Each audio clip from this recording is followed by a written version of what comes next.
Բարոյձեզ սարգելի հայրենակիցներ, մի քանի օր հարգելի պատճառներով բացակայությունից հետո վերադարձել եմ, ամեն ինչ լավ է եւ կուզենայի անդրադառնալ մի քանի հարցերին, որոնք առաջացել են իմ այս բացակայության շրջանում։ Առաջինը երկրի ղեկավարը հայտարարել է, որ Հայաստանում չկա ընտանիք, որից հեծը չի գողացել։ Նա սա հայտարարությունը արել է հեծը չի գողացել տերմինով, որպեսզի երբ մենք ուզենանք հեծով դիմենք դատարան, որպեսզի նա կամ ապացուցի կամ ներողություն խնդրի իր ասացի համար, իր կողմից նշանակված կառավարիչը իրավունք ունի այդ հայցը դատարանից հետ վերցնել եւ թույլ չտալ, որպեսզի նրան ստիպեն իր խոսքերի համար պատասխան տալ։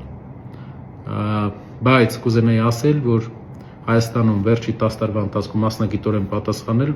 փոխվել է 800,000 հաշվիչ, դարձել է էլեկտրոնային համակարգով, որի արդյունքում կորուստները իջել են 16%-ից 6%, տարեկան 35-ից 40 միլիոն դոլար սակագնի էկոնոմիա եղել եւ նաեւ կուզենայի ասել, որ երկրի վարչապետը 7 անգամ իրեն հաշվետվությունով ներկայացրել է այդ մասին, ինքը գիտի, բայց ոնց որ չհիշելու է տալիս, իսկ գողություն անողները ու թալանողները մեր երկրում ուրիշ մարդիկ են, իրանք են հենց թալանում մեր երկիրը, թալանում են տուգանքներով, թալանում են երկրի հասարակության վրա դրված անտրամաբանական տույժերով,